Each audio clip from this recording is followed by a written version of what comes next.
Guys, I know this is not a finance channel, but I mean, hey, who knows with the way, YouTube is, I feel like they getting on me. I might have to become a finance channel, but this topic is near and dear to me in terms of what's going on with the markets in reference to the whole GameStop short squeeze. Okay. And the reason why is because if you guys don't know, I used to work in investments and was licensed, and my license is about to run out, but was licensed and working in investments before, I started doing YouTube and entrepreneurship. So this stuff, honestly, is just right around my alley, right? And what has happened over the last 3 days in which basically Main Street has taken on Wall Street after being abused by Wall Street. Take this personally. I know Wall Street abuses Main Street day after day after day, year after year after year. That's what happened in 2008, guys. Okay, right? And you have so many people, so many of these suits on television, CNBC particularly, that are going out here and whining and boohooing and crying because billionaires are losing some money after basically them getting a bailout, right, during the beginning of this COVID-19 thing, where all these companies went and got PPP loans, which are basically free money, right? And a lot of small businesses got screwed over. Okay. And this is something that our politicians was okay with. They all signed up for it. Right. And then guess what? While America was losing jobs, right, people were being put out of work. OK, they were on the street. Unemployment, real unemployment, some people would say was at 20% at some point. These people were making record profits, and there was record stock evaluations in the stock market, guys. They were still making money. Matter of fact, it was probably one of the largest transfers of wealth we've ever seen. OK, because what happened was that when the stock market bottomed out, in March, everybody just bought in, and then they made a ton of money racing towards what? The Dow is over what, 30K now, right? So these people are making tons of money off people's misery.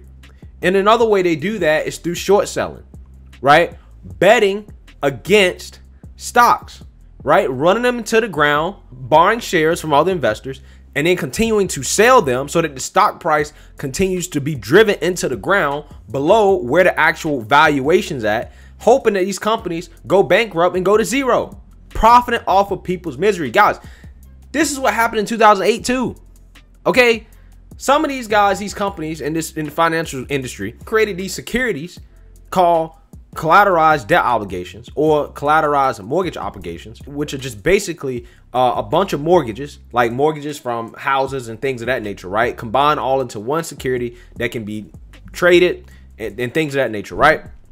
Now, some of them are good, some of them are bad. Okay, and they're supposed to be given ratings based off how good and how bad they are. Now, some of these guys got real smart about it and started packaging together bad securities, bad mortgages into these collateralized debt obligations, and then purchasing credit default swaps, which is basically an insurance product, and bet against these collateralized debt obligations that they knew were bad. Okay, they knew they were bad, so they sold them to people knowing that they would fail, and then bought insurance on that product knowing that it would fail. Okay, this is how these people made money during the financial crisis of 2008. That's how they made money. And then the guys that didn't make money, they got bailouts.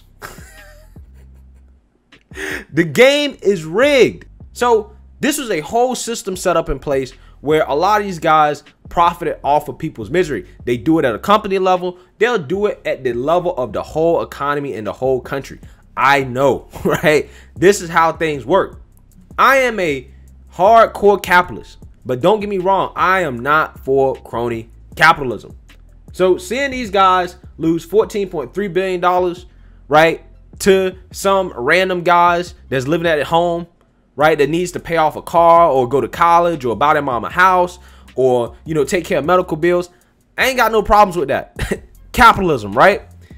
However, what I do have a problem with is when I see these people, right, such as the CEO of the NASDAQ coming out here and trying to basically tell people that, yeah, we're going to rig the game even more in order to try to save some of these hedge funds and billionaires from losing money. I mean, guys, listen to this. Just listen to this.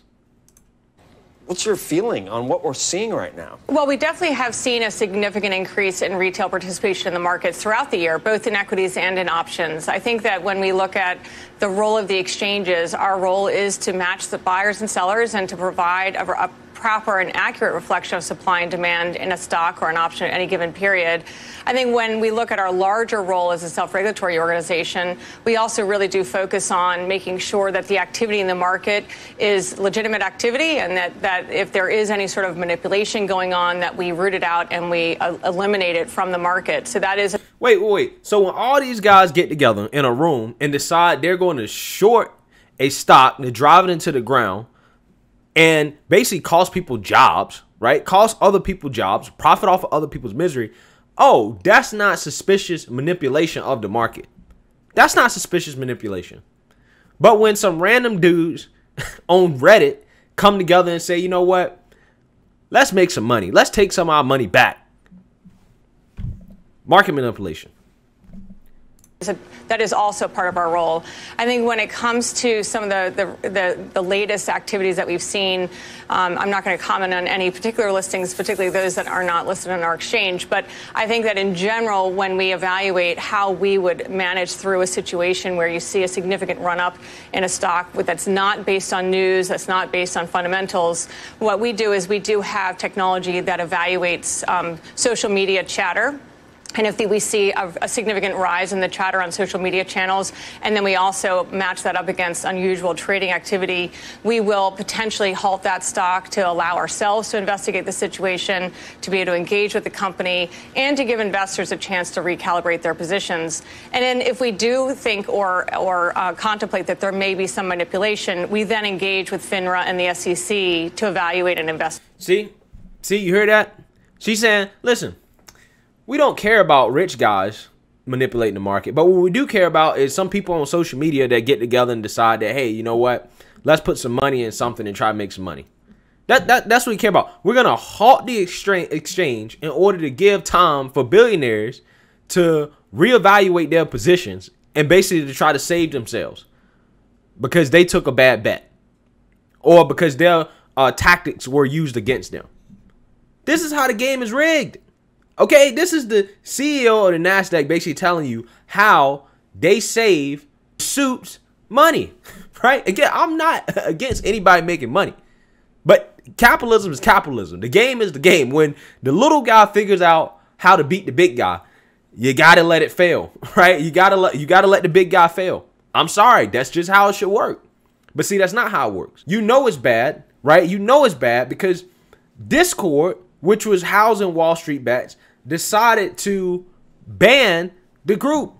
And you know what they cited? Lo and behold, they cited, oh, they had hate speech content that was hate speech, racism, right? They always try to use that card, right? To try to justify it. And again, guys, I'm against hate speech. I'm against any direct threats of violence. Matter of fact, I'm not giving you any investment advice. I'm not telling you to invest in anything. I'm against all forms of violence. I want to make sure I'm making myself clear for YouTube. I'm not condoning any type of wrong or bad behavior at all. Okay? I'm not condoning insider trading. None of that. Only thing I'm saying is I'm just giving commentary. Okay? I just find it funny how if all this hate speech existed, again, I condemn hate speech. If it did condemn it, I'm not. If it did happen, I'm not for it. But with all this so-called hate speech, why is it taking up until now to where these big guys are losing money for them to do anything about it? Okay, if it was such a big deal, there are thousands, if not millions of people that I think are on Wall Street bets. Why you wait till now? Because the big guys are losing money, right? That's what happened. And you see what they did. Ban them. Silence them. Censor them. So my boy, Charles Payne, who I highly respect Charles Payne. That's my guy. My guy, right? I would say my something else if I wasn't on YouTube, but my guy came after these cronies, right? I want you guys to listen to him go after these guys because it is Beautiful. I love it. First of all of this nonsense, all of this noise, all of this whining by Wall Street, it's making me sick. 140% of GameStop was short. I didn't hear one person on TV complaining about Wall Street trying to crush GameStop. 140% short. I told my subscribers, buy this stock, and they made a fortune. I also told them to buy Virgin Space, Virgin. We took profits on that today. Fizz, that's up huge. Tangers is up huge. Neil, you can't allow Wall Street to short 75% of a stock, and nobody says anything. Crush these companies into the dirt, and then when the individual investor makes money, everyone's up in arms. Oh, they're going to lose their shirt. Don't you think people are trading? If it traded 80 billion shares today, people are ringing the register. I have a kid who bought a house. He made $50,000 and bought a house. So yeah, some people are going to lose and some are going to win. But if they want to change the rules of the game now because the general public is making money after decades of the shorts crushing thousands of stocks into the dirt. I have watched stocks being crushed completely to zero, and no one ever whispered anything because those stocks didn't have Wall Street sponsorship. They were small names. Maybe they went public through a reverse takeover. Whatever it was, the shorts have had their way with the market for decades. No one's ever complained about it. So I am thrilled. If you are going to try to destroy a company by shorting 140% of its stock, you have to accept the fact that individual investors are playing the same game that you're playing, and now you're losing.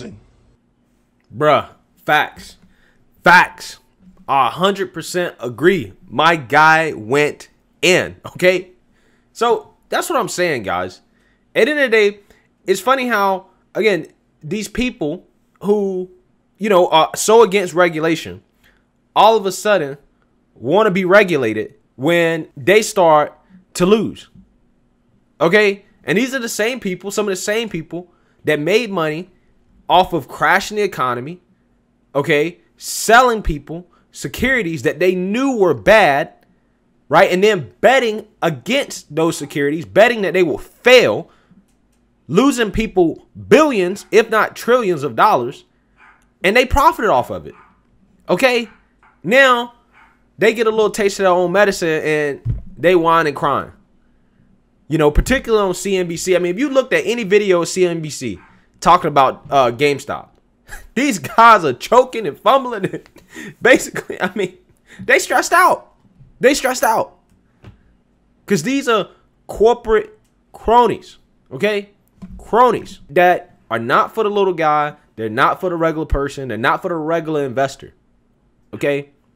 So sometimes, again, the pendulum swings the other way. And a true capitalist would let the pendulum swing the other way. So let me know what you guys think. Make sure you like, comment, and subscribe. Most importantly, share a Black conservative perspective. Peace.